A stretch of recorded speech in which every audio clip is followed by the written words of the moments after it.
za ta pregled. Čas nam beži, ampak vendarle priložnost za razpravo je vedno, to si ne pustimo vzeti.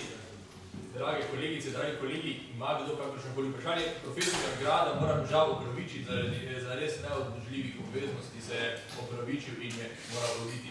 Bi pa v tej priliki takoj povedal, da smo organizatorji trdno odločeni, da bomo razširjene razprave, opremljene z znanstvenim aparatom in z vašimi komentarji naslednje leto izdali v monografski obliki, tako da bomo vse to priložnost še enkrat temeljito prebrati in premisliti. Zdaj prosim lepa vprašanja, če ima kdo kakšnokoli vprašanje, razen za profesora Grada smo. Sprejema pa je pošti, rekel, da ne zaslušim.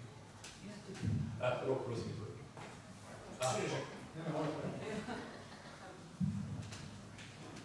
Če lahko namesto vprašanja komentar. Glede na to, da je bila tema prebrati evolucija, kontinuiteta in diskontinuiteta, bi se mogoče vrlo malo eni stvari, o kateri smo govorili v prejšnjem panelu pri vprašanju. V vlogi odločitev avstrijskih dinastij, oziroma zlasti tega cesarjevega manifesta. Mislim, da se to malo pozablja. Ja, to, kar se je zgodilo v Ljubljani, je gotovo prebrata. Ta nova oblast se vzpostavlja na novo in vzpostavlja samo sebe. Ampak hkrati je pa po moje pomembno vlogo vendarle odigrala neka fikcija ali pa neko verjetje mnogih, ne tistih čisto na vrhu, ampak tistih, ki so v tem procesih sodelovali na nižjih nivojih, da vendarle tukaj gre za realizacijo oktobrskega manifesta. Se pravi tega, kar je odločil cesar, da se bo avstrijska monarhija federalizirala. S tem so uradniki, oficeri, kot smo videli celo izrecno, dobili pravzaprav pokritje za svoje dejanja. In to vemo, iz nekaterih študij velja tudi za nekatere druge dele habsburške monarhije, se pravi ne samo za to področje države SHS, ampak tudi nekje druge. Se pravi ne ljudje čisto na vrhu, ki so vedeli natančno, da gre tukaj za diskontinuiteto, da se tukaj ustanavlja nova država in nova oblast, ampak ljudje, ki so v teh procesih sodelovali, ki so bili sopotniki, so pogosto vsaj v začetku še verjeli, da pravzaprav gre za federalizacijo monarhije. Cesar je treba reči, je to iluzijo vsaj nekaj časa še bojil. Zdaj, da je to iluzija, se je potem pokazalo, ampak v tistem trenutku pa to vendarle ni bilo, po moje, povsem jasno. Hvala lepa. Hvala lepa, tu bolj komentar kot vprašanje. Začel bom z Finkeres-Dene govoril o revoluciji in o tistem menda znanem stavku, ki ga je Škof Jeglič izrekel. Pravzaprav vprašanju Rostosarjev, pa to je vendar revolucija nekaj tazga. Ampak revolucija je beseda, ki ga nekaj kasneje uporabljalo celo v ustih tistih, ki so to počeli, oziroma ki so bili med izvajalci. Namreč Janko Belc v svojem prispevku od prevrata do ustave v zborniku Slovencev desetletju leta 1928, ko je šlo 10-letnici dogodkov, piše, da so po seji vlade odšli k Atemsu in mu povedali, da je seveda njegove oblasti konec in dobesedno, kot je Breg zapisal, s tem je bila nekrvava revolucija formalno izvršena. Torej, beseda revolucija ni bila tako bogokletna, kot se kdaj komu zdi, da je samo določenih časov. Pa še en dodatek k tistemu vprašanju, če smem dodati, pa je vmes tudi gospod Simič pa Grad sta tudi imela neke probleme z datumom, časom, naprej nejasnosti, recimo kjer 23. decembra, mimo glede. No, jaz sem šel preveriti, kaj pa čist banalno vprašanje. Seja generalne vlade v 17. v soboto. Naslednja seja, ker so dobili dan Breklino navodilo na naredi, je bila v nedeljo 18. Uradni list je šel 18. kar je pa premalo časa, da izpelješ zadevo, naslednji je šel 20. in potem 21. Ampak vsi vsaj 4 zvezki pred številko iz 21.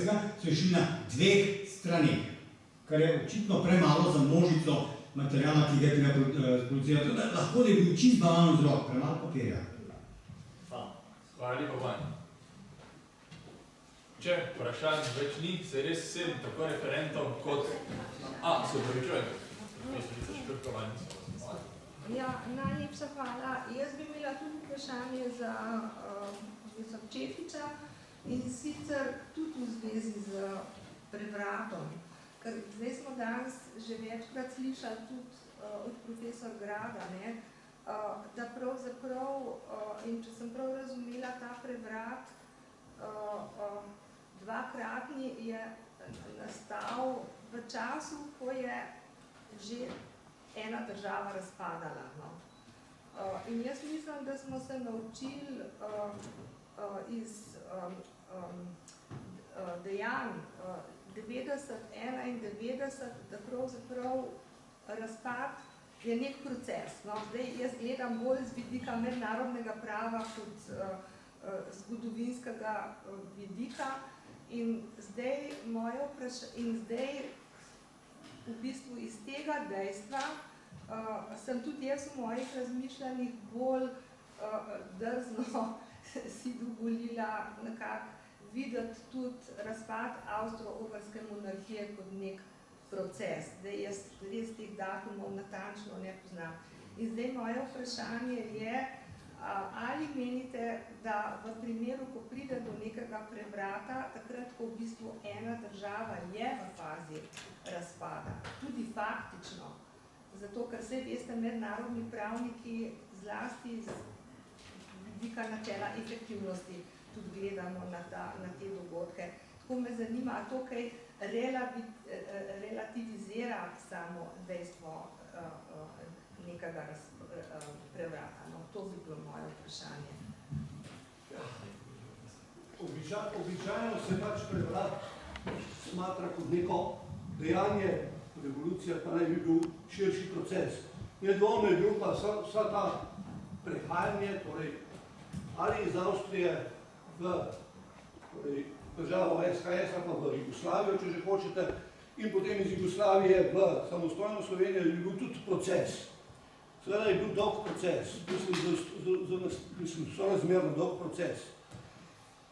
Zdaj, se pravim, kje je tista točka, ki bi rekli, da je leta 18 se zgodil prevrat, je veliko vprašanje.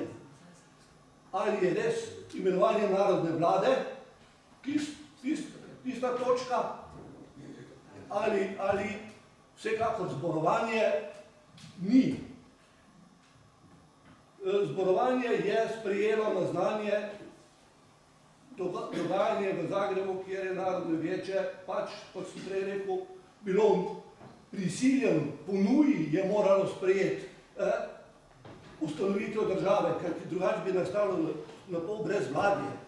Avstrija je formalno, pravzaprav, ne bom rekel, da je razpadla na terenu, ampak kot.